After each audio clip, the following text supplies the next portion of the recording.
Hey gang, Diana here today, and I am working on a painting.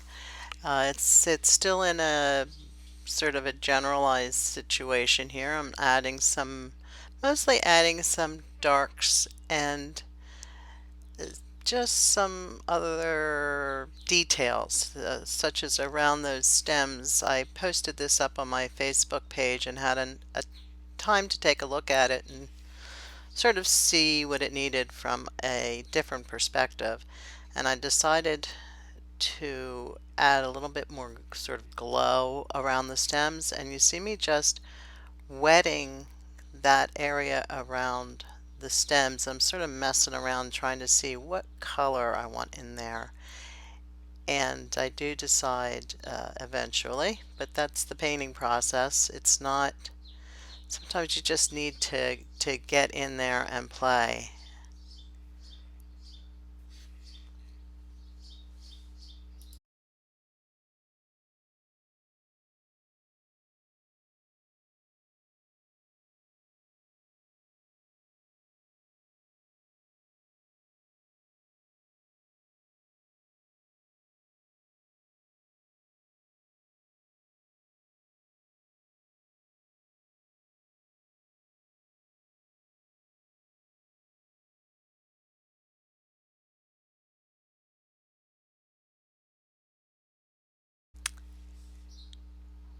One of the things I do like about watercolor is that you can play and just lift the wet color if you don't like it.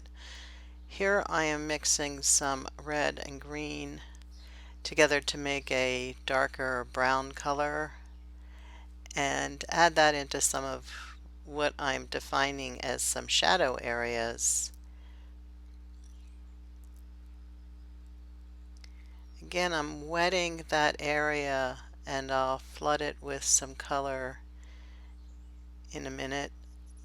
And I had the color there, and now I'm coming in with a wet brush and sort of encouraging the color to run into where the new wet area is. You can really track watercolors or encourage them to move in a certain way. And again, one of the things I love best about watercolor.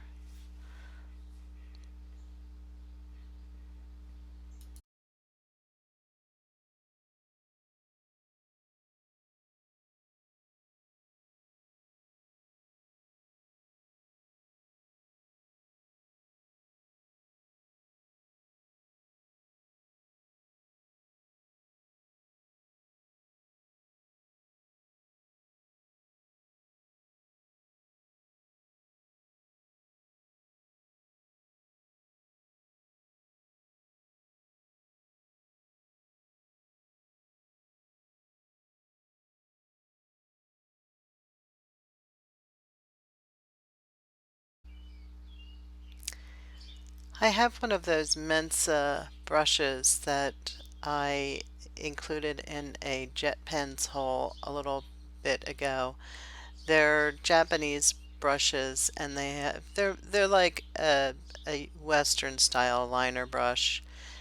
It's a little bit just for really nice detail and line work. I really am enjoying using these brushes.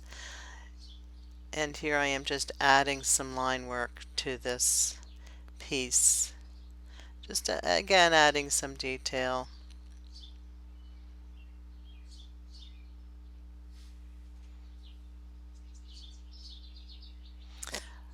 I love to add those, I can't remember what they're called. Under the base of the flower, there's like a bulb.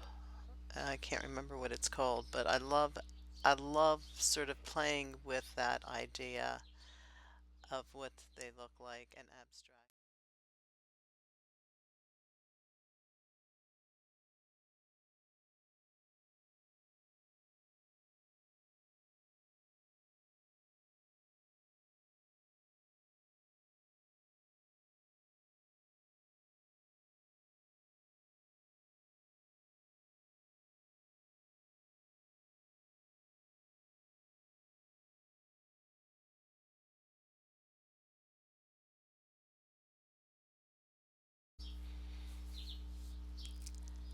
I switched over to my gouache palette for some of this finishing work, partly because it's opaque and I have that at my disposal. If I want more opacity, I can use that, but also because of the color. Color is such a personal choice, and I know a lot of people have asked me over the years what to use as your basic palette, and I will be coming in on this Friday, which is June, what is it, like the 10th? June 10th, 2016, for a live stream. And for one thing, I will be adding final touches to this painting with the Fine Tech Gold, and I'll also be doing a casual watercolor sketch and talking about a palette and how you might decide what kind of palette would be good for you. It's a personal choice, and there's lots of different choices out there. It can become overwhelming. So that's coming up Friday, June 10th, 2016. Oh, while I'm thinking about it, please like, subscribe, comment, and share this video if you are enjoying it. That's a mixed color, I believe, from that orange. I'm just adding little touches. I'm sort of at the brush dance part of my painting. I love this part because I don't think too much. It's pretty intuitive, and it's just like letting it go, and it's almost as if my brush has its own mind. I'm not pushing it around at all, but more like reacting. That's another situation where I am wetting an area and then I will drop color into that area and just allow it to spread pretty much the way it wants. And I'm trying to define an interior to that flower,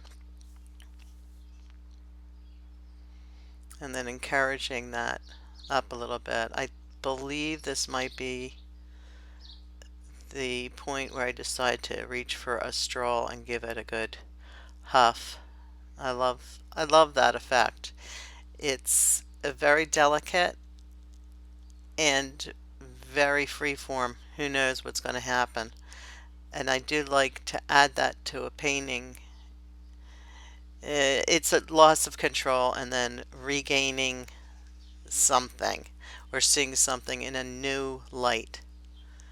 Sorry, I'm totally in the way here, but I'm blowing around some more paint. And anyway, that's about it. Join me on Friday for my live stream with more about watercoloring.